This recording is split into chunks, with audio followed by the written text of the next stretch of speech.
in Dr.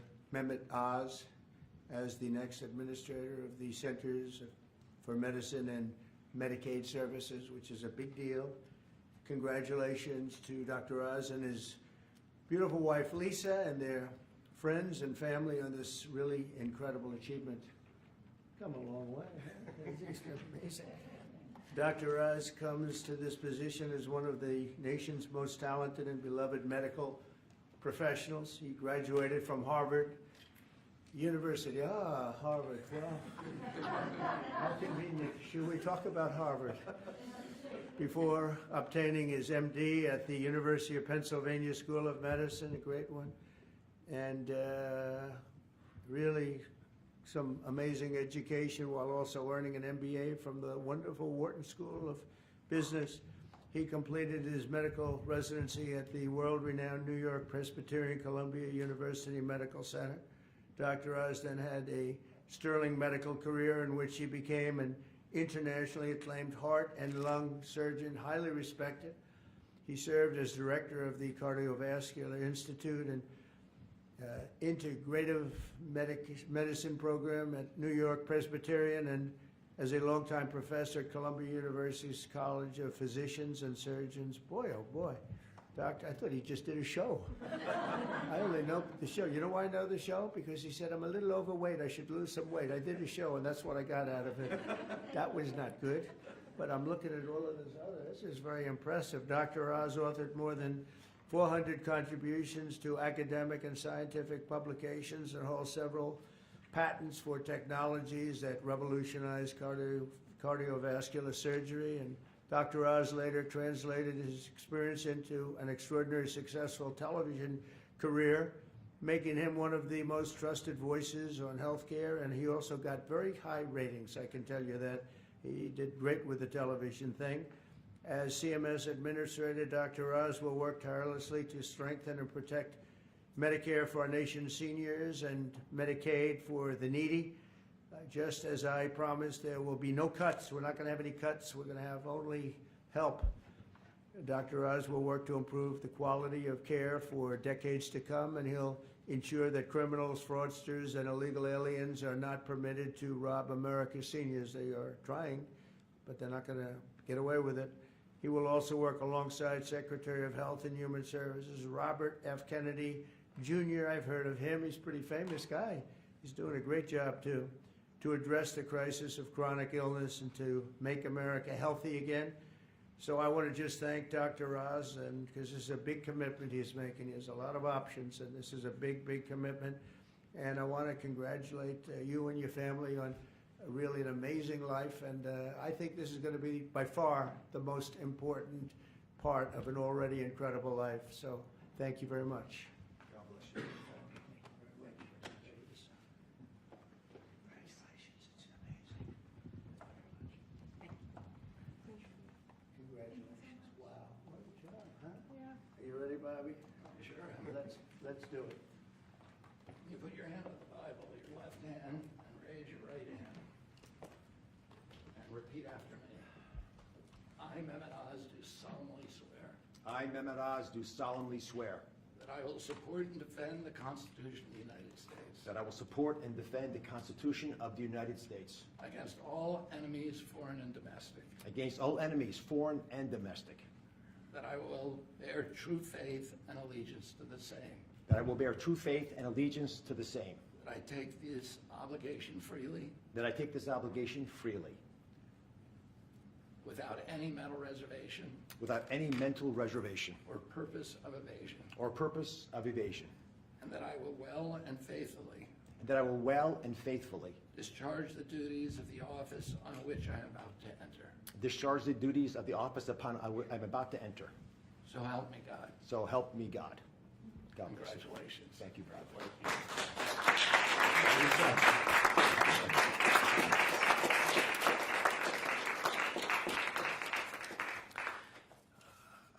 I've got to start off by thanking three people.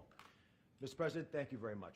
God bless you for leading our nation, but also courageously leading the MAHA movement, really earnestly in your heart wanting to get America to be healthy again, and for giving me an opportunity to help with that mission. Secretary Kennedy has been leading the charge at Health and Human Services. A dear friend, like a brother, has done unbelievably courageous work because he's curious and he's started answering a lot of important questions. And I will treasure for the rest of my days your trust in me to help you with this progress. Thank you. And of course, Lisa, the family, but Lisa in particular, who's had an uncanny ability to identify opportunities and to always keep a clear North Star to keep our family grounded. God bless you, my beautiful wife. Let me start with a simple premise. Every great society, everyone, has an opportunity to take care of its most vulnerable and treasures that opportunity. And we're great people, so we will do the same. As we entered the main building, the Humphreys building, where Health and Human Services is located, there's a placard of Hubert Humphrey, and it says that it's a moral opportunity, a moral obligation of government to take care of people in the dawn of their life, the kids, in the twilight of their life, the elderly, the mature, the seniors, and those in the shadows of life, those struggling with disabilities. We want to provide America with access to great care. We want to save the public health insurance programs of this country. That's what President Trump asked me to do when he took this position to administer the programs at CMS. Now, if we're going to do that, we've got to be honest with each other. And a physician, President Trump has to always do that, right? We've got to share news, sort of presidents, that folks don't want to hear, but it's important for our well-being. So I'm going to give you 4 bullet points to remember. Bullet point number 1, and they're all numbered in order for a reason. Medicaid is the #1 budget item for many states, and it is crowding out education, other important social programs. The states are having a big problem, and that's with the federal government paying most of the bill. Item number 2, healthcare expenditures are increasing at 2% higher than the economy is growing. And because of that, we spend more than 2 times per person on healthcare than any other country on the planet, and we're not getting value for that. Because number 3 is that we are, in America, experiencing an unfortunate problem, which is medical errors are the number 3 cause of death. Did you know that, Mr. President? It's surprising with that much money invested, we're still having problems. And number 4, our life expectancy, despite all this investment, is continuing to slip back. We're now more than 4 years shorter in our life expectancy than countries that we used to be equal to. But I am optimistic. Why? Because we control our destiny. Because at its very core, we have a generational opportunity, a unique ability to save the healthcare system because we control all the big pieces. America is too great for small dreams. So I've got some big ideas that I'd like to share that we've worked through with my staff who are cordoned off over there, and there's a lot of us. We've got almost more than 6,000 people at CMS working on this and 40,000 contractors helping. So we've got a lot of people. What are we going to do? First, we're going to reduce chronic disease. How do you do that? 70% of the healthcare expenditures of this country are driven by chronic disease. And it is your patriotic duty, I'll say it again, the patriotic duty of all Americans to take care of themselves, because it's important for serving in the military, but it's also important because healthy people don't consume healthcare resources. The best way to reduce drug spending is to use less drugs because you don't need them because you're healthy. And it feels a lot better as well. The President and Secretary Kennedy have been pushing the MAHA agenda because it makes it easier for people to do the right thing, especially the mothers of this great land, because they're the ones who really get caught with this responsibility. They're the ones deciding for their kids. They're the ones we want to empower. And curiosity, which is the key word here, truly asking questions you want the answers to, will allow the MAHA movement to thrive. The next big thing we want to focus on is modernizing Medicare and Medicaid. That's how Americans will get the care that they want, need, and deserve. We need to empower patients and providers, both. The doctors and the patients both have to be equipped with better tools. And the President is showing that he actually does love and cherish Medicare with all these executive orders, like the one on transparency, sir, that really helps us by making sure people are equipped with information. So you shine a light in the dark shadows where so much of the problems happen with the healthcare system. And remember, the most expensive care is bad quality care. That's what we want to stamp out. And finally, we want to crush fraud, waste, and abuse. This is stunning to me. I've got a message for all the bad guys from me, the Secretary, and the President. We are going to stop people from stealing from our most vulnerable, from stealing with the taxpayers of America who are honestly trying to support these programs. And we're going to be able to do it in quite a few ways. We are coming for you. And I'll give you a couple examples. Mr. President, these are ones that you may want to use in some of your future conversations. Almost 250,000 people, American citizens, were fraudulently enrolled without their knowledge in exchange programs by brokers who were unscrupulous, stealing from the U.S. government by pretending these people were on programs they never told them about. Tens of millions of dollars, Mr. President, are being spent on illegal immigrants receiving Medicaid in California, and they're pushing the bill to us. Should we stop that? I think so. That will not continue. We're spending about $1 billion on Medicaid programs for dual state eligible patients, which means you live in one state, but the system thinks you're another state, and maybe a third state, and we're paying all 3 states for services you're not getting because you don't live in 3 states all at once. And finally, and this one really bothers me, there are states who are using Medicaid. Medicaid dollars for people who are vulnerable are being used for non-medical purposes. For example, public labor unions are getting child care through some of this money. That doesn't make sense to me. Housekeeping, I wish I could get that for my home. There's a big problem with student loan repayments taking place with Medicaid dollars. That's not where it should be used. And we are paying for DEI programs. I could go on, but these are all programs, Mr. President, that we have created a war room at CMS to go after, to catch the fraud in real time before the money leaves the federal coffers, so we have the money to reinvest in healthcare to make it even stronger than it's been before. Together, we're going to make the care better, we're going to make the outcomes improve, and we're going to make sure that America can actually be the healthiest country that could ever possibly be. We'll make America healthy again. God bless you both, sir.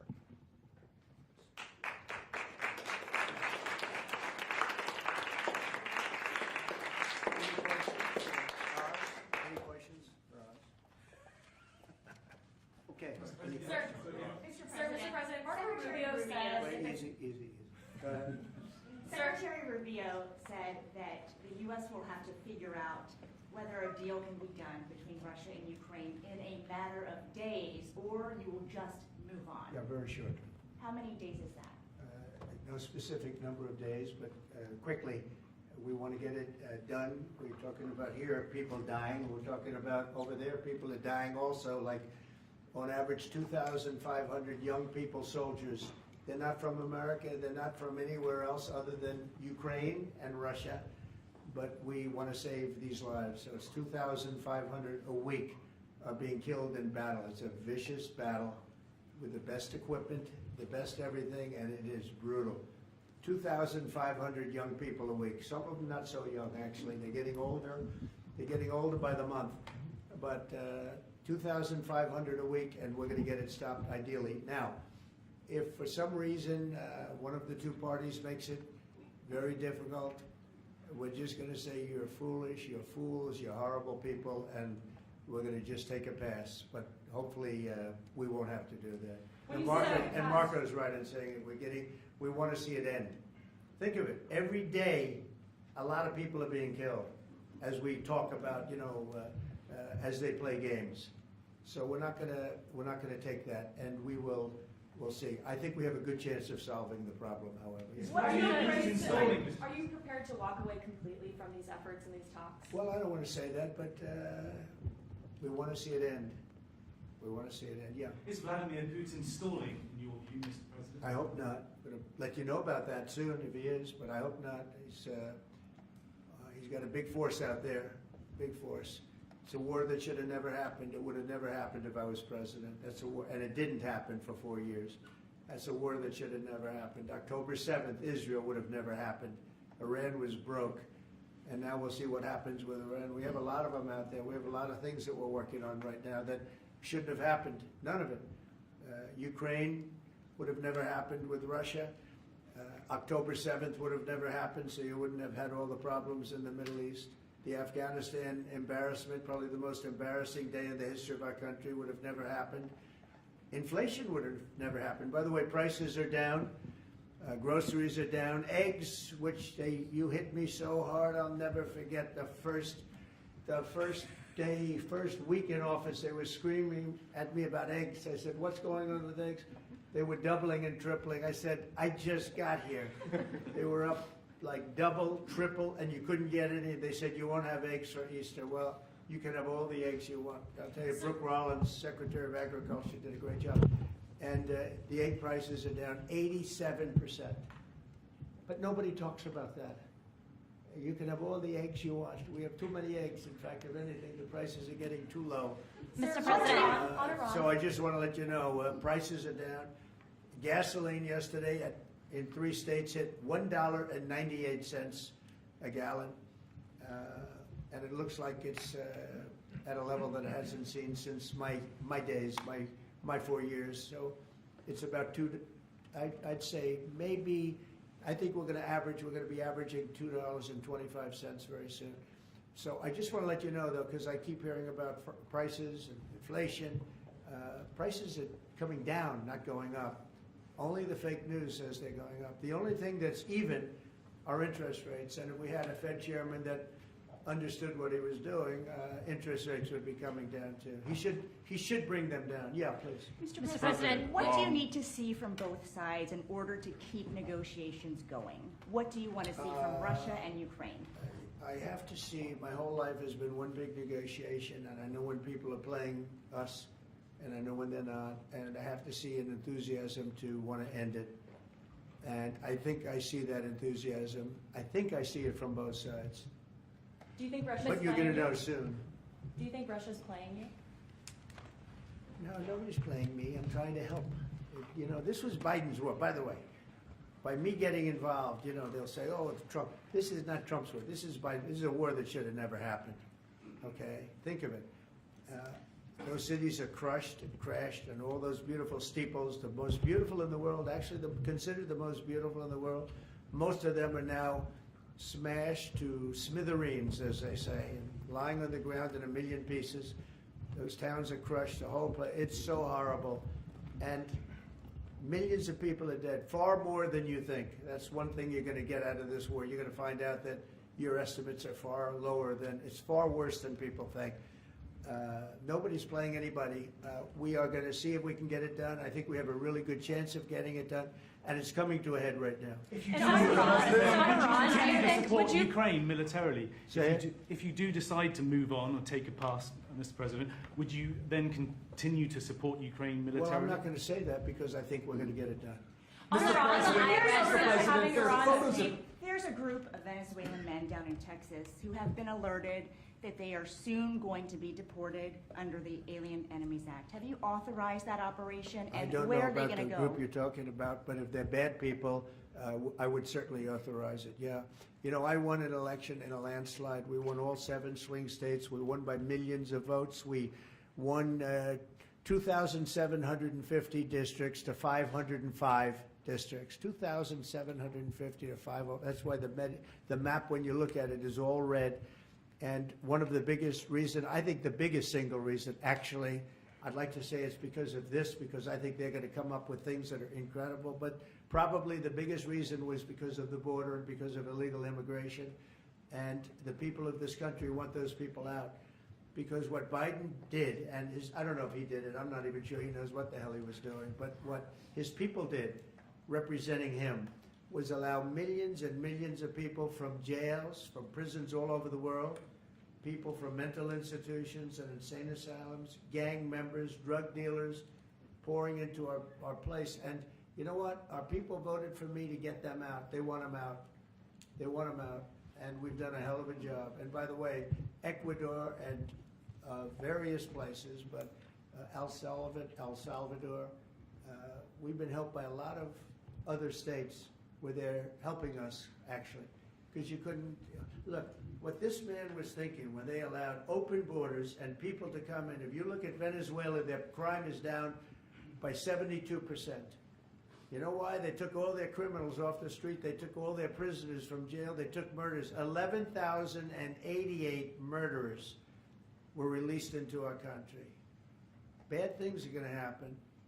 Bad things. And we're getting them out. And that's why I was elected. A judge wasn't elected to do that. I was elected to do that. And we're doing it in record fashion. We have the safest border, the most secure border we've ever had. See the Declaration of Independence? You should all read that before you leave. That's the real deal. You should all read it before you leave. Yeah. Mr. President, photos have emerged of Senator Van Hollen sipping what appears to be margaritas with Abreu Garcia down in El Salvador. Do you encourage other Democrats to fly down to El Salvador to meet with this illegal alien who's an accused wife beater? I like this guy. See, now this is the kind of reporter we like. There aren't enough of them. We got to get some more of them. But no, I appreciate that question. No, look, he's a fake. I know him. I know them all. They're all fake. And they have no interest in that prisoner. That prisoner's record is unbelievably bad. If you would go into the room, you might, if you would, Caroline, maybe go into the room and see if you can find that little slip. I wrote some things down. I don't know why you'd want to keep them, but we got a little biography of him. Did you help set up that Not meeting? not a very innocent guy. Did you Sir, help set up that on meeting, IRS. sir? Mr. President, on the- in the spirit of Easter Sunday and While we're on Good the Friday. subject, right? Yes, of course. So you're talking about Abrego Garcia, is that the one? Yeah? Is an illegal alien MS-13 gang member and foreign terrorist. This comes out of the State Department and very legitimate sources. I mean, I assume, I'm just giving you what they handed to me, but this was supposed to be certified stuff. In 2019, Garcia was issued a deportation order. 2 separate judges affirmed Garcia was a member of MS-13, which is a gang that may be even worse than Tren de Aragua, and maybe worse. They kill people with knives because it's more painful. Very famous for the knifing and killing of 2 young 16-year-old girls walking to school one day, and they sliced them up into little pieces and killed them. That's MS-13. And 2 separate judges affirmed Garcia was a member of MS-13. When Garcia was originally arrested, he was wearing a sweatshirt with rolls of money pouring out, an MS-13 gang symbol that he was driving with 2 other known violent MS-13 gang members, 2 of the most violent members that we know of in the MS-13 gang of thugs. In 2022, Garcia was stopped by the Tennessee Highway Patrol and was found to be transporting 7 people from Texas to Maryland, and he had no driver's license. He was driving violently.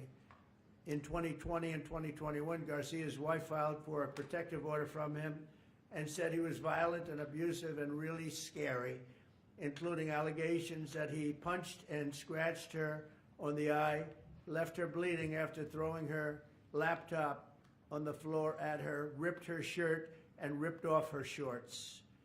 He then grabbed her arm, leaving very severe marks. Garcia's wife also wrote in court, "At this point, I am afraid to be close to him. I just don't want to be close. I have multiple photos and videos how violent he can be and all of the bruises that he's left on me." She just couldn't get anywhere near him. This is the man that the Democrats are wanting us to fly back from El Salvador to be a happily ensconced member of the USA family.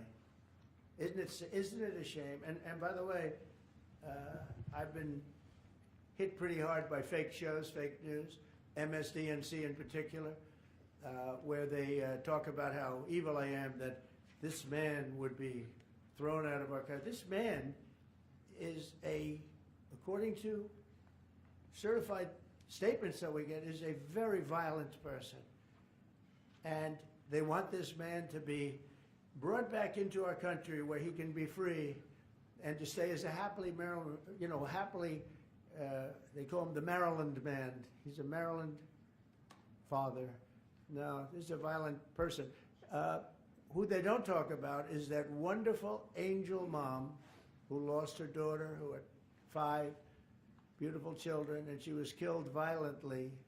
And, she spoke, and she spoke unbelievably. I saw it, and the fake news didn't pick it up. She spoke.